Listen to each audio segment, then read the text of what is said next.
Now I understand why my Loli detector did not go off when I saw that cute little girl. I feel like that little girl is a trap. The way it was explained in this episode, the way she pretty much looked at her partner and says, "Oh, you're the woman, you should play the role of Juliet," and I'm like, that right there pretty much sounds like a trap in disguise. So that's what I'm going to say right here, right now. I'm calling it here. That little blue-haired Loli is a trap. I'm just going to put that right there, so let's continue on. On the subject of lolis, holy crap, Ozma was so adorable at the beginning of this episode. Oh my god, she was so cute. She was cute. I just want to hold her. She's so adorable. Okay, that's really. So, there was a lot of serious things that happened in this episode, and at the same time, there's probably going to be a lot of disappointment for people. I've been noticing recently in these past couple episodes that a lot of people's expectation values has been going down, and people are disliking this series a lot more, just because it's turned into like a weekly assassinations episodic episodes. I mean, that's exactly, technically what it has been. I have to agree. I mean, if we look at every single individual episode, it's just been a new assassin introduced, or new assassin coming in about to take Haru's life. We have a quick battle scene towards the end. The assassin loses, the assassin goes home or dies, we have flowers on their desk, and repeat the cycle. That's exactly what it's been for the past couple episodes, and I cannot deny that. I really cannot deny that's exactly the formula that Akuma no Riddle has been taking.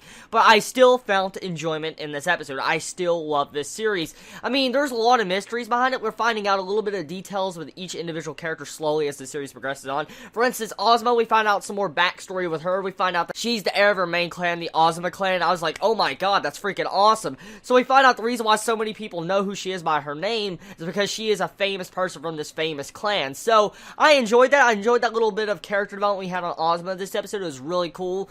And I like the entire scenes. The fan service bash scene, I guess it was kind of useless at the same time, but it really demonstrated Haruki's personality. And I feel like that was one of the main central points of that scene. It shows that even though she's an assassin, okay, she wants to watch over her family, her siblings, and try to pay for their debts and bills and stuff and food. And so this scene right here, that scene just shows what kind of person Haruki was and why she even tried to assassinate Haru to begin with. So really you can understand her values and why she's in this, and she has to be probably one of my favorite assassins we've seen so far, because her backstory feels a lot more legit and better than the freaking priest assassin we had last episode. So either way, I feel like this episode was one of my favorites. I enjoyed the way it was handled, and we get something else answered. If an assassin actually successfully kills Haru, but dies in the process, the reward will still go to the individual family if they wanted their reward to go to their family. So we found out about this episode, and I like the way it was handled. So let's talk about that fighting scene. That fighting scene, one thing Akuma no Riddle has well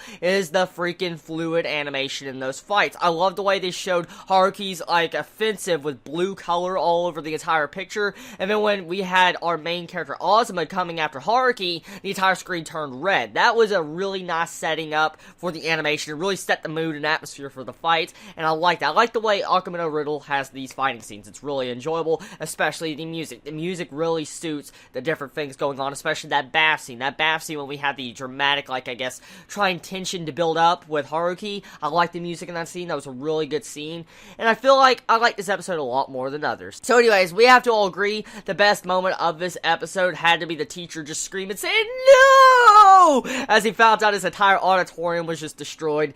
That was so fucked up. It really was. I feel so bad for that sensei. If I didn't have my theories about him and thinking that he most likely is a ninja or assassin or something, I would feel so bad for him. But besides that, one other thing I do want to talk about. What was with that flirtatious look that Haru gave Ozma right at the end of this episode? It either looked like a sadistic look or it looked like a flirtatious look. That's exactly what Haru gave Ozma at the end of this episode. Look back at it again if you missed it. That's exactly what it looks like.